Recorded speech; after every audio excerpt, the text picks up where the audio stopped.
A millionaire CEO walked into his hotel expecting silence and luxury. He found two identical little girls waiting alone, saying only, "She told us to wait somewhere bright and clean." Henry Sutter stepped into the grand marble lobby of his flagship hotel just past 10 o'clock, the echo of his polished shoes swallowed by the plush carpets and quiet hum of nighttime operations. The chandeliers above him glittered with soft light, reflecting off gold fixtures and clean glass, but he barely noticed.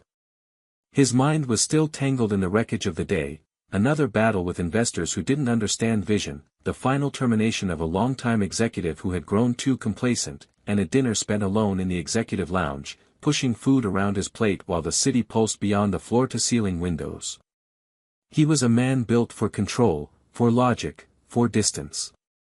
Every inch of him, his custom beige suit, the sleek leather briefcase in his hand, the way his dark brown hair never quite touched his collar, was curated with intention. His green eyes, sharp and unreadable, rarely lingered on anything that didn't concern numbers or decisions. That night was supposed to be no different. He planned to go straight to the penthouse, review a contract or two, pour a glass of his preferred scotch, and wait for sleep to catch up. But near the entrance, something stopped him. Two little girls were sitting on the deep leather couch by the lobby's tall windows. Identical, no more than 6 years old, with delicate faces and soft light hair that fell past their shoulders. One was alert, her legs pulled up beneath her and her eyes following the movements around her.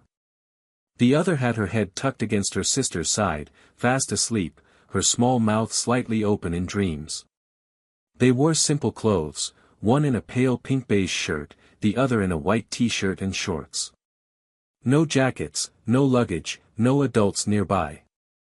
Henry paused. The security guard stationed at the far corner had noticed them too and was speaking quietly into his radio. Possibly abandoned. Could be runaways. Should I call child services?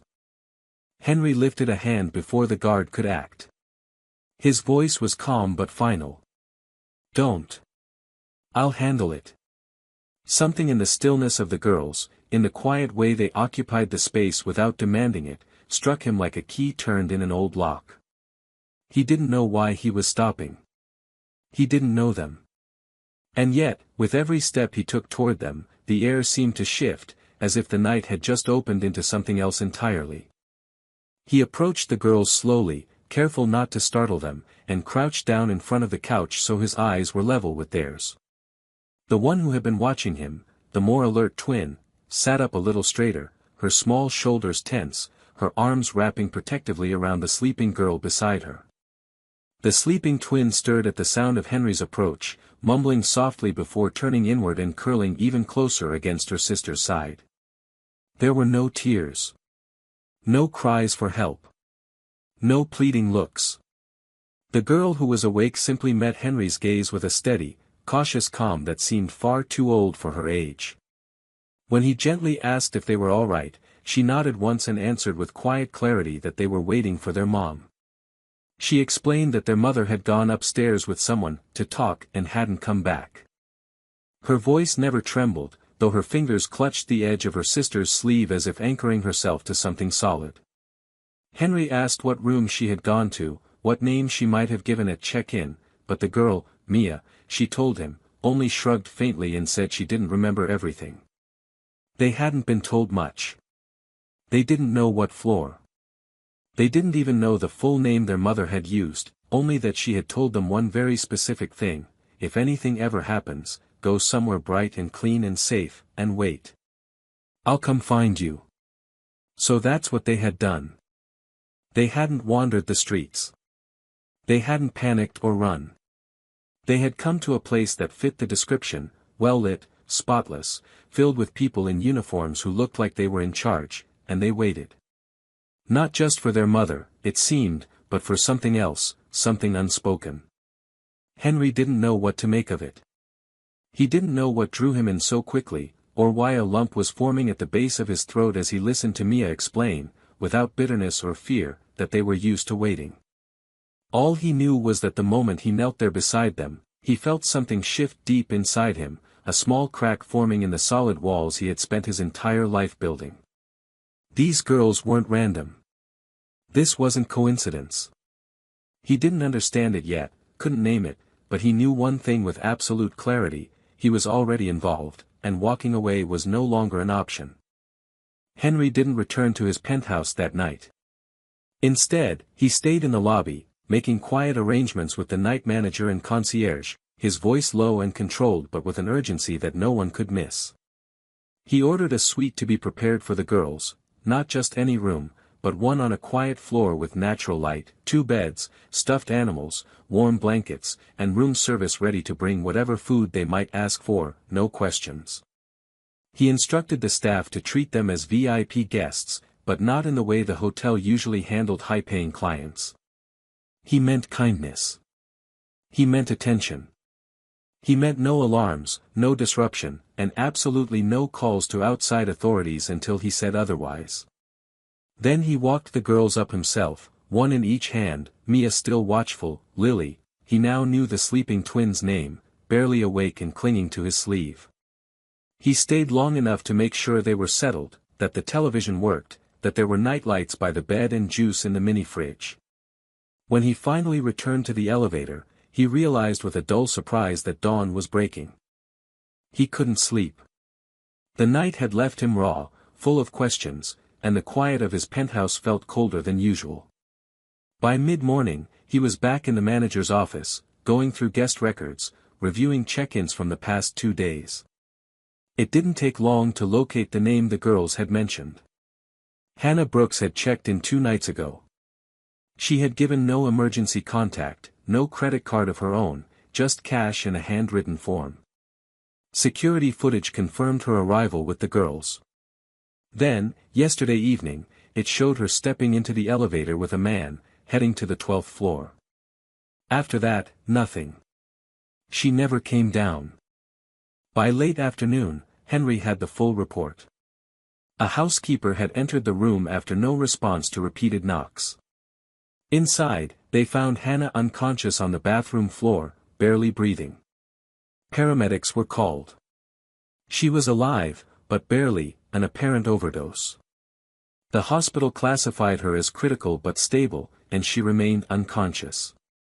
Henry read every line of the report, every line of her intake form, every note from the paramedics. The name burned in his mind. Hannah Brooks. It wasn't just a name. It was a memory, sharp and unfinished.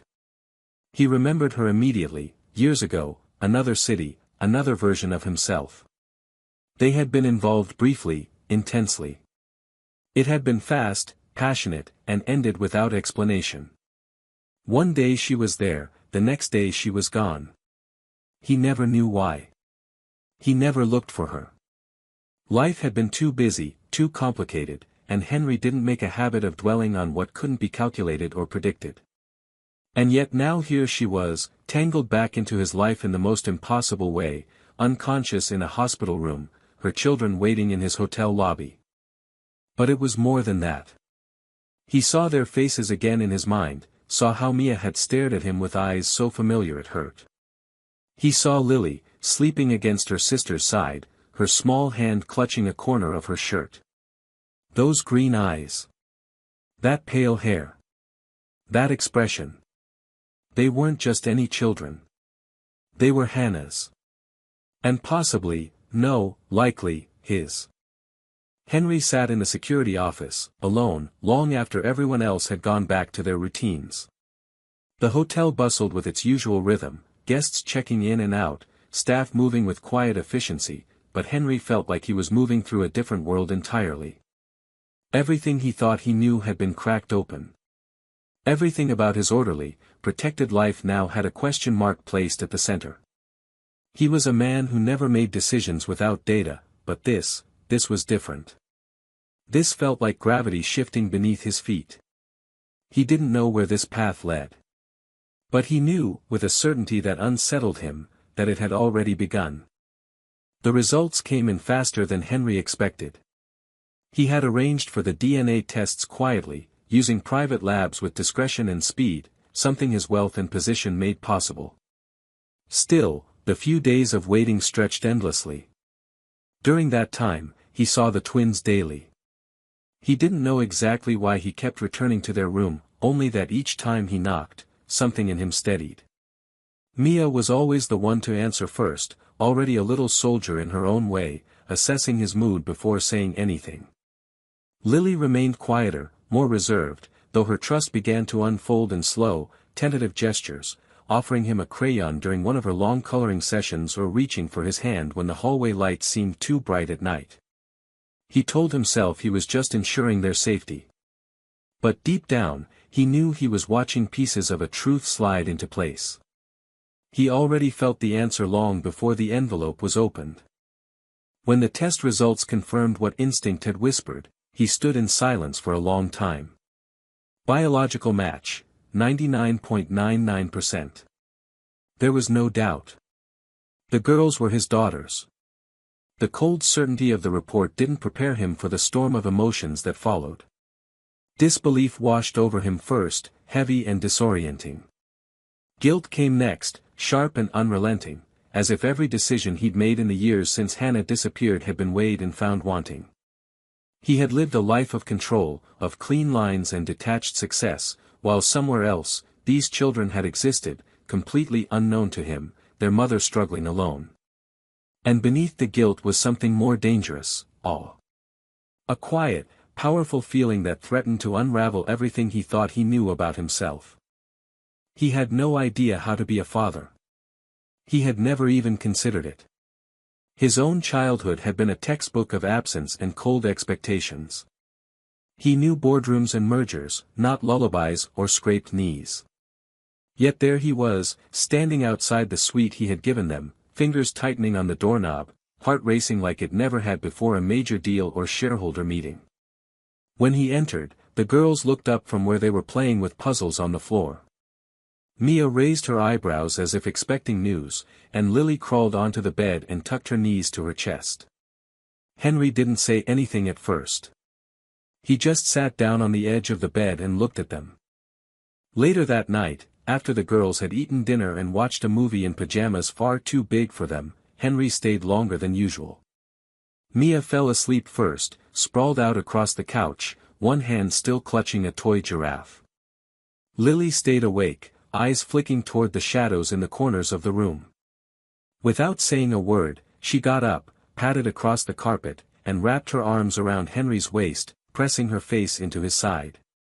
He froze for a moment, unfamiliar with the shape and weight of a child's embrace, before slowly lowering one hand to her back. She didn't speak. She didn't need to. Something inside him fractured, then reformed, not stronger but softer, real in a way nothing else in his life had ever been. That night, Henry didn't go back to the penthouse. He stayed on the couch in their suite, one twin snuggled into each side, and for the first time in years, he didn't feel alone. A week passed, and with it came the weight of a decision Henry could no longer delay. Hospital social workers and child welfare representatives had finally caught up with the situation, and while they had been respectful, perhaps even intimidated by who he was, they made it clear that an official choice had to be made. Either he would assume full guardianship of Mia and Lily, or the state would begin the process of placing them in foster care. The news was delivered in a calm, procedural tone, but to Henry, it landed like a blunt blow to the chest. The very idea of handing the girls over to strangers, of them being separated, shuffled into a system he had heard too many grim stories about, was intolerable. And yet, the alternative felt just as frightening. Becoming their guardian wasn't just a legal step. It meant becoming their parent in every sense of the word, stepping into a life he had never prepared for and had, until now, never imagined himself worthy of. That morning, after receiving the official notice, he visited the hospital. Hannah had not woken up yet. Her condition had stabilized, and the doctors had moved her out of the ICU, but there was still no guarantee of when, or if, she would regain full consciousness. Henry found himself walking down the long, sterile hallway with a strange sense of dread. He didn't know what he expected to feel when he saw her, but nothing prepared him for the moment he stepped into the room. She looked smaller than he remembered, so still and pale beneath the sheets, her dark hair tangled against the pillow, her hands motionless at her sides. He hadn't seen her in years, but the sight of her now, so quiet and broken, stirred a memory of the woman who had once laughed at his seriousness, who had danced barefoot in his apartment kitchen, who had disappeared without warning and left a blank space in his otherwise tightly ordered life. He stood beside her bed for a long time, watching the slow rise and fall of her chest, listening to the soft beeping of machines. Her face had changed, thinner, marked by exhaustion, but it was still her. The same Hannah who had once known how to make him feel something before he even knew what to call it. He didn't speak out loud. He didn't know what to say. Apologies felt too small, too late. So he let silence carry the weight. He thought about what she must have gone through. About how desperate things must have become for her to bring their daughters to his hotel and disappear behind a locked door. She hadn't left a note. She hadn't asked for anything. She had simply sent the girls somewhere bright and clean and hoped someone would notice them. And someone had. When he finally turned to leave the room, his hand hesitated on the door.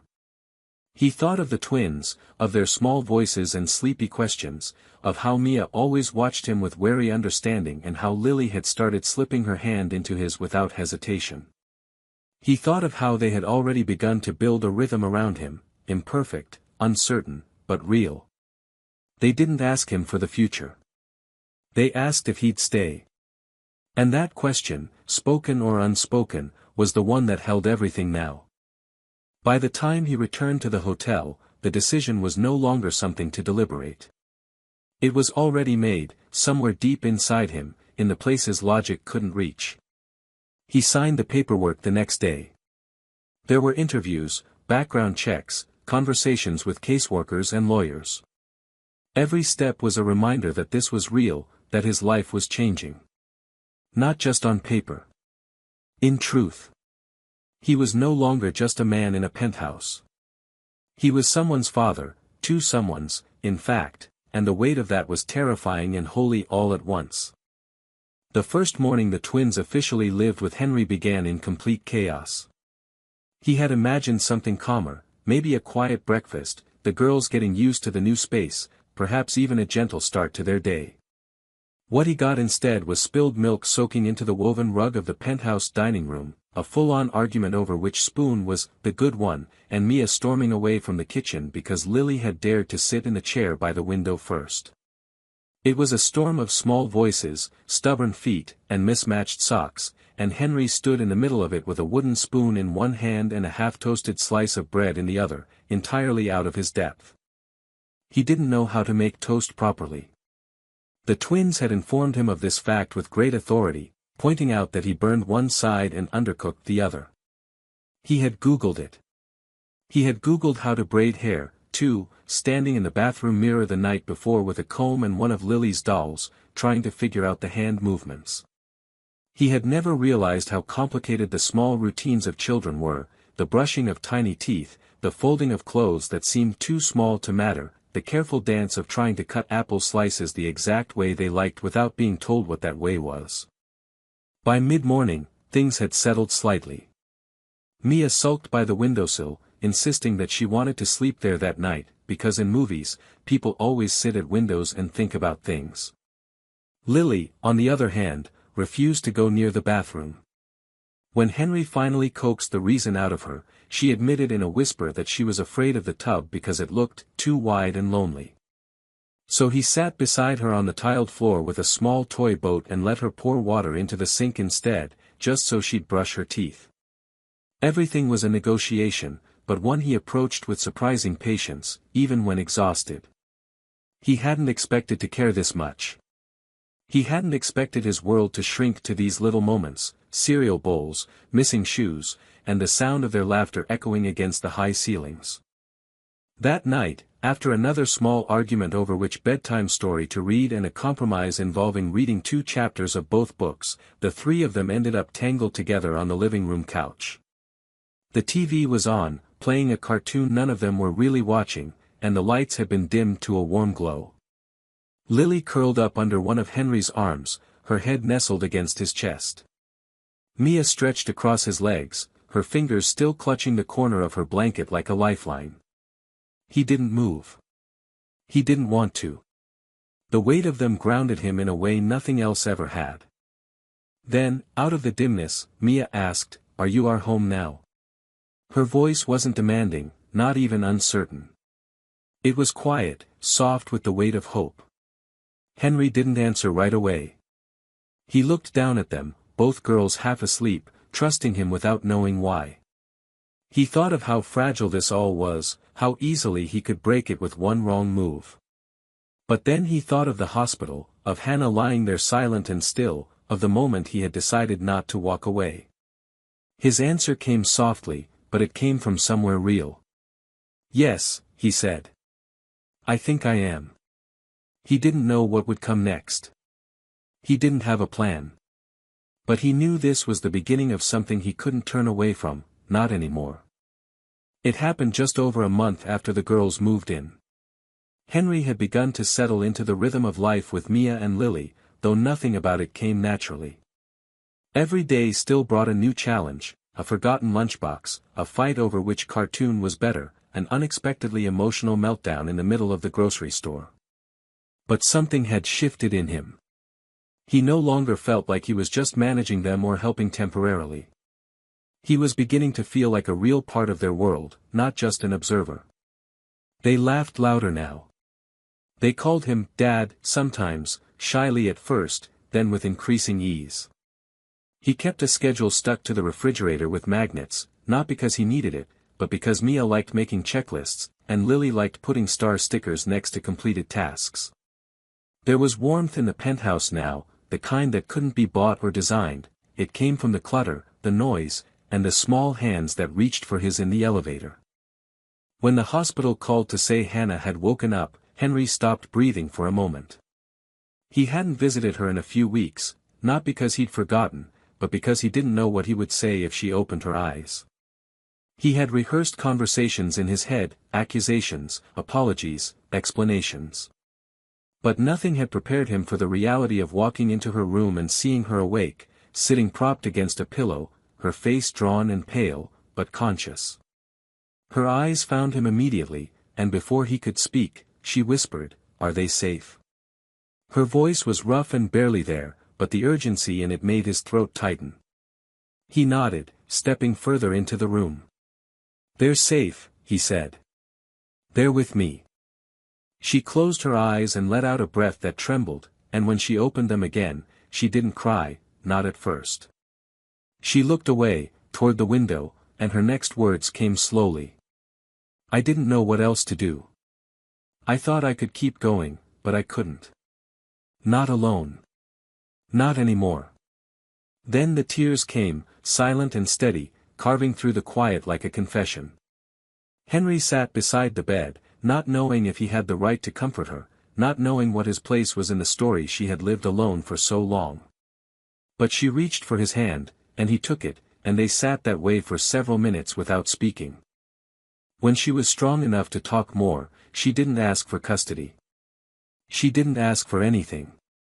Instead, she looked at him with a clarity that made him feel as though she saw through everything he tried to hide, and she said, "If you mean it, if you really want to be something for them, then don't disappear like you did from my life.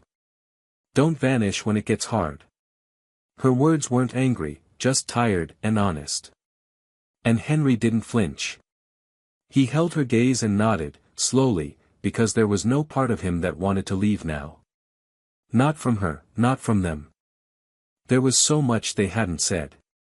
So many questions still between them. Why she'd left without telling him. Why she hadn't reached out. Why she'd waited until desperation drove her back. But those answers could come later. For now, it was enough that she was awake. It was enough that the girls had their mother back, even if she wasn't ready yet to step into her role again. And it was enough that, despite everything broken between them, they were both choosing the same thing now, not themselves, but the girls. Henry left the hospital that evening feeling something he hadn't felt in a long time, not certainty, but the start of forgiveness, and maybe something even deeper than that. 1 year later, the hotel lobby looked different, not in the way architects or designers might notice, but in the quieter, subtler changes that marked the passing of time and the presence of life. Near the fireplace, tucked neatly between the velvet armchairs and polished marble side tables, sat a modest play corner with a small shelf of picture books, a bin of blocks, and two tiny armchairs that matched the decor but clearly didn't belong to any adult. A few guests had raised their eyebrows when they first noticed it, expecting the high standards of a luxury hotel to remain untouched by anything as unpredictable as children. But over time, even the most meticulous guests grew used to seeing two little girls racing down the hallways, their laughter echoing faintly behind them, always followed by a watchful staff member or the unmistakable stride of Henry Sutter himself, no longer the untouchable man in a suit but something else entirely. Henry had changed. The transformation hadn't happened all at once, and not without effort. The first few months were filled with uncertainty, as he tried to reconcile the identity he had built over decades with the one he was slowly growing into. He still worked, of course. The company was too large, too demanding to simply walk away from, and he remained its figurehead, respected and sharp as ever. But now, his calendar had entries like school recital and parent-teacher conference, color-coded and non-negotiable. His meetings ended earlier. His mornings started with mismatched socks and spilled juice. He had traded some of his expensive watches for mornings spent braiding hair, sometimes unevenly, sometimes with Lily's tiny hands correcting him. And though his suits remained tailored and his posture as straight as ever, more than one board member had noticed a quiet smile when he pulled a glittery sticker out of his coat pocket, placed there by a daughter who had decided that even important people needed decoration. He still wore control like armor, but it had softened. He no longer saw unpredictability as something to be eliminated. He had learned, often painfully, that life didn't follow quarterly projections, and love didn't arrive on schedule. In the quiet evenings when the girls were asleep and the city lights flickered beyond the glass walls of the penthouse, he sometimes caught himself watching the curve of their faces, identical and yet so different, and wondered how close he had come to never knowing them. It humbled him in a way nothing else had. Hannah had recovered slowly, and though her body healed faster than her spirit, she had made progress. She lived in a small apartment now, not far from the hotel, close enough to visit often but distant enough to keep her space while she continued to rebuild. She attended therapy, took careful steps back into her own life, and never once tried to undermine the home Henry had created for the girls. Instead, she joined it, gradually, in pieces.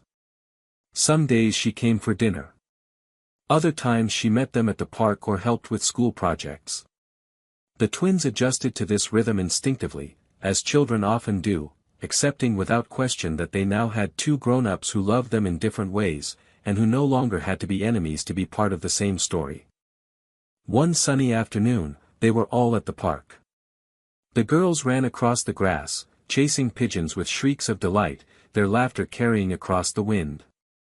Hannah sat on a wooden bench, wrapped in a light sweater despite the warmth, a quiet smile on her lips as she watched her daughters play. Henry sat beside her, arms resting on his knees, his suit jacket folded carefully over the bench's back. For a while, they said nothing. The air was filled with the distant hum of the city and the occasional bark of a dog, but between them there was silence, not strained, but reflective. After a while, Henry spoke, his voice low but clear. "Thank you," he said. "For finding them. And for sending them back to me. Even when I didn't deserve it." Hannah didn't look at him immediately. She kept her gaze on the girls, who were now trying to feed bits of cracker to a particularly uninterested pigeon. When she did finally turn to him, there was no bitterness in her eyes, only weariness and something like peace. "You didn't disappear this time," she said. "That's what matters." He nodded, not because it fixed everything, but because it was enough for now. The girls called to them from across the field, arms waving, eyes bright with joy. He stood, brushing off his pants, and offered her his hand. She took it, rising carefully. Together, they walked toward their daughters, the past behind them, not erased but carried, and the future still uncertain but shared. For the first time in a long time, Henry didn't feel afraid of it.